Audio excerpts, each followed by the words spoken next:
a lot of Bitcoiners get very frustrated when they find out that it's actually quite difficult to get those friends and family to listen to them and to do something with Bitcoin or to even start reading or learning about it.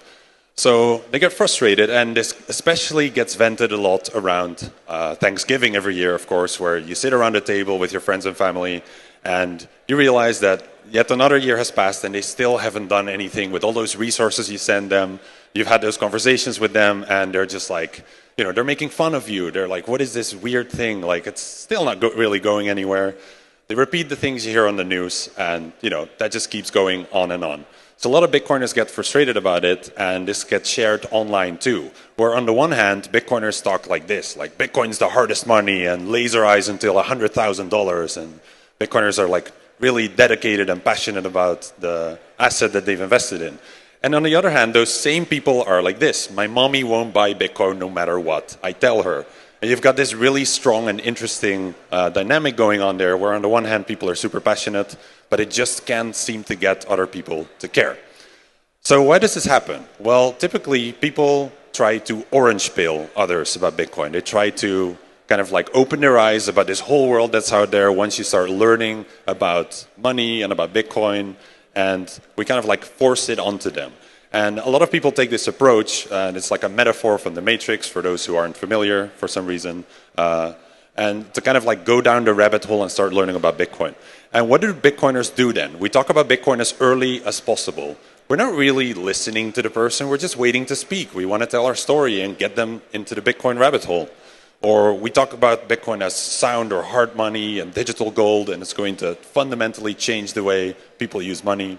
We refer to it as a hedge against inflation. We talk about how banks and governments can't be trusted with money printing, how that's such a big problem. And we refer to the history of money, to the removal of the gold standard, what the fuck happened in 1971. We use terms like self-custody and decentralization, blockchain, permissionless. Like, let's sprinkle a little of that over the top. That'll definitely get them excited. And then read this Bitcoin book. Like, I've just got a whole stack for you. I'll even buy it for you. I'll ship it to your house. Please just read this Bitcoin book. And if you're looking at this list and you don't understand what is wrong with it, then it's quite likely that you haven't been particularly effective at getting people interested in Bitcoin. And it's not that anything in this list is wrong and that you shouldn't be doing it. It's that it's too much information at once and you're kind of like overloading the person and just giving them too much in one go. So a lot of Bitcoiners are focused in like this metaphor of the journey versus destination on like getting people to the destination. I want to have orange pill this person and I'm just going to blast everything out and hopefully some of it sticks and they get into it. So like looking away from that destination, let's look a little bit at the journey. What is the journey for the average Bitcoiner? And the audience can tell me here if I'm wrong or not. But on the y-axis, you have perceived Bitcoin knowledge, like how much you know about it. On the x-axis, time. So when you start your Bitcoin journey, you very quickly realize like, wow, I know nothing about this thing. It's so complicated. There's so much information that I can be learning about, but I just don't really seem to get it. And then very soon after you've been learning, you're like, wow, I know game theory, or at least what the word is. I can explain it to people. You know economics, you know mining, cryptography, and you feel like you're the smartest person ever. And then you very quickly realize like, wait, these are all like really complicated fields that you can dive into and spend thousands of hours learning about to become an expert. And you suddenly realize, holy shit, I know nothing about Bitcoin. And the tricky part there is that you're kind of faced with a choice. Like I could become an expert about those things, but most Bitcoiners realize, well, you don't need to be an expert at mining to hold like a couple $1,000s or some Bitcoin and benefit from the price increases that gets. So instead of going down that route of I'm going to become an expert at it, instead I'm going to start spreading the knowledge. So we get into this next phase of the Bitcoiner's journey, knowledge sharing. And initially when you start your knowledge sharing, you talk to your friends and you realize, oh my God, my friends know nothing about Bitcoin. It's like, I thought I was bad, but they're worse and they don't understand money, they understand nothing. And then of course, as you start explaining, you naturally get ridiculed. Like, yeah, but this is a Ponzi scheme, it's going to zero, like, what is this thing gonna do? You still can't buy anything with it, like you can't use it for your groceries, etc. So that's just how it goes. And then what does any rational person do at that point? They double down. You start giving them more information. You're going to bring them the best pitch ever about Bitcoin to get them super pumped and excited about it. And you think you sound like a genius. In practice, however, you pretty much come across like this. Bro, please buy some Bitcoin, bro. I promise you life is going to get better. Just protect yourself from inflation, and please just read this Bitcoin book, bro. That's how they look at you. And the response you'll typically get to this is something along the lines of, man, that's crazy. Catch the game last night? It's pretty frustrating if you just like gave it your all and they really just don't seem to get it. Now, you basically feel ignored. And what does any rational person do when they're getting ignored about something they're really passionate about? You triple down, of course, like any rational person would. But once you triple down, you very quickly realize the unfortunate truth that actually you kind of need new friends. And here we are, Bitcoiners. We all go to meetups and events like this and conferences to hang out with other Bitcoiners because we kind of need new friends who also get it. And the problem is, like, once you go through this journey and you get frustrated with people just not getting it, a lot of Bitcoiners give up on education. We just stop trying because we're like, these people, they just don't seem to get it. And then we get into a situation like this where a lot of Bitcoiners, instead of reflecting on themselves and being like, oh, maybe my Bitcoin explanation was bad and that's the problem, they're just like, nah, we're still early. That's the problem, right? Like, they just don't seem to get it. And all they need is just a bit of time, and Bitcoin price will go way up, and all of them will regret their lives and their decisions, and they'll come back to me, and then they'll just buy it in higher and start learning about everything. But in practice, that's not really how I think it's going to go. A lot of people wish for it to be that simple, but it doesn't really work that way. A lot of people just aren't going to get into Bitcoin. They're going to be incredibly salty, and they'll vote for politicians who will happily redistribute your Bitcoin. And that might be a world we end up in. So we shouldn't give up on Bitcoin education. So instead of focusing on the destination we're trying to get to, or thinking about like what journey are we on here, like can I get this person on their down the rabbit hole on their Bitcoin learning journey, you should actually think about the company, as like cheesy as this might be, like the company on that journey, like which people are you actually talking to and what do they think about Bitcoin? What's their perspective on it, and what's the delivery of your message to them? That's so incredibly important when you're educating people about Bitcoin. So this is not a unique problem to Bitcoin. If you look at TED Talks, which everyone's familiar with, the second biggest TED Talk of all time is by a guy called Julian Treasure, which is about how to speak so that people want to listen. And speaking is an art. Education is an art. And a lot of people never really learned how to get very good at it. So naturally, if you're trying to convey a technologically complex thing, such as Bitcoin, to a lot of people, but you're not necessarily the greatest educator, then you're kind of going to fumble and like give a watered down version of what some influencer said about Bitcoin. She thought it sounded really amazing.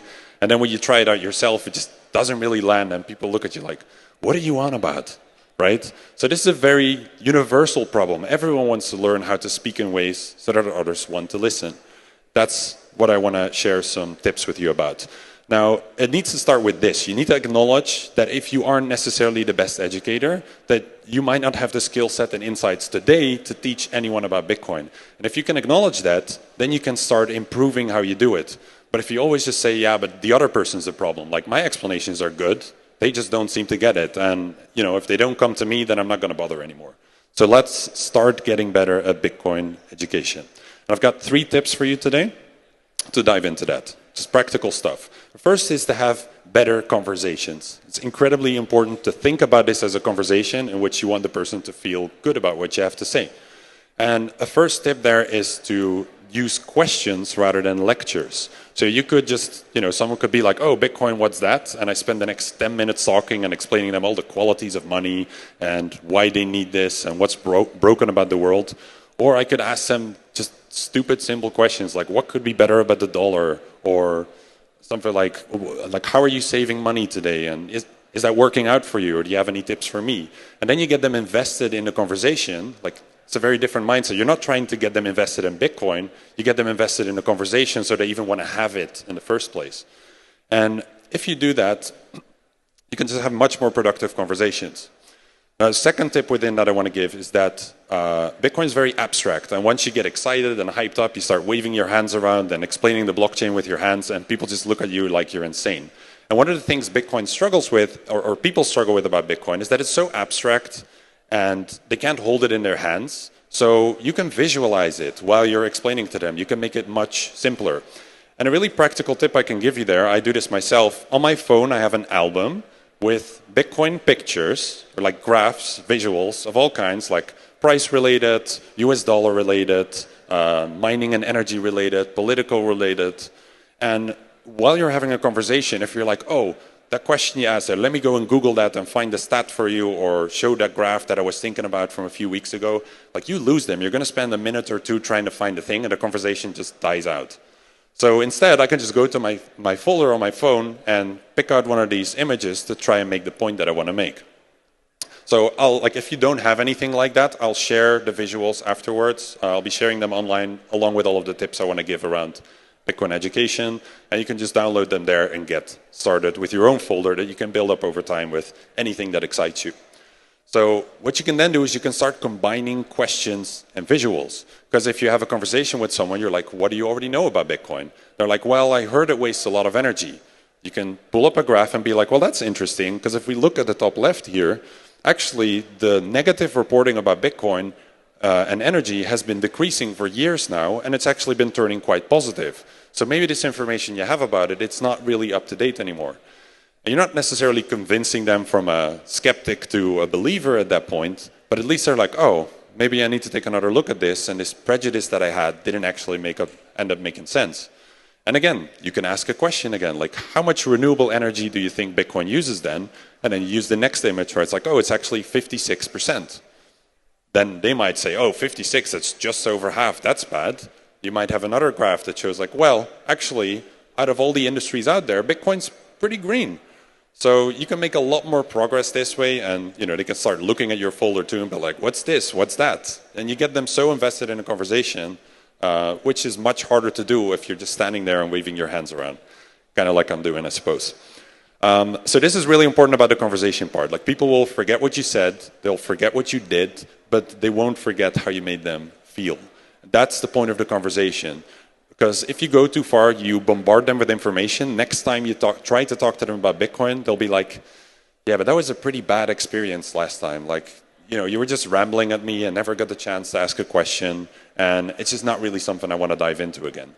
But if you have a really pleasant conversation, they're like, this is a cool person, like I really love talking to them, and I'll hear them out a little bit. You make so much more progress. So get the person to like you, it's just like it goes so far to educating them about Bitcoin. Second tip is to find a good angle. People talk about this a lot, like you want to, when you talk to Bitcoiners, when you talk to non-Bitcoiners, you want to figure out like what makes them tick. And for a lot of people, that's just like getting rich. Everyone likes the Bitcoin price. That's naturally the topic that a lot of people converge to.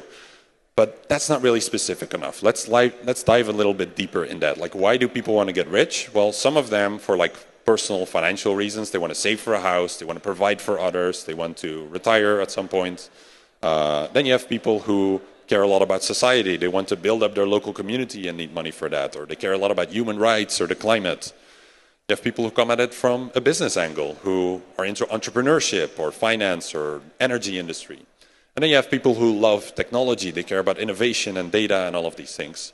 And if someone gives you the impression that they're interested in a specific field within any of these things, you can just provide examples that resonate with them. Like, it doesn't make sense to talk to someone about Bitcoin's energy usage if they're just like primarily interested in saving a house. Then you might want to talk more about, okay, could you save some wealth in Bitcoin, and how would that work out for you? And similarly, if someone's a developer, like it doesn't make sense to talk to them about Bitcoin as a tool for human rights if they're not necessarily interested in that, if they're just trying to build some cool fintech app or something. So find the angle that resonates with them, and guess what? The only way to figure out that angle is to ask them questions. Because if you're only the one talking, you're never going to figure out what they care about. So you have to ask questions to get to know the person. And the third and final tip I want to give is to take it one step at a time. A lot of Bitcoiners get super passionate when you get that chance to give the Bitcoin pitch and to try to convince them that Bitcoin's amazing. And they're just like, I'm going to turn this person from a skeptic into a believer, and they're going to sign up tomorrow, and I'll send them all these links and things. And that's not quite realistic. So we developed this model, the Bitcoin adoption funnel, to kind of like highlight what does that journey throughout Bitcoin look like for people. It's kind of a different look at it. But at the top is like the discovery phase. Most people have gone through that at this point. They know Bitcoin exists. They might not be able to explain much about it, but they've heard the name somewhere. There's some brand recognition. And then they get into learning. And that learning can be very brief. It can just be like a 1-minute video in which some news reporter says that it wastes too much energy and it's useless. And for a lot of people, that might be where their journey ends. And others are like, no, I want to read articles and things. And depending on what the content's like, that will form their opinion, their perception of Bitcoin.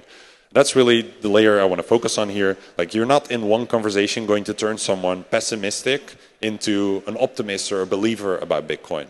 So if they have those prejudices, at best you can sort of like neutralize those. So hopefully you can have another conversation next time if they like the first one.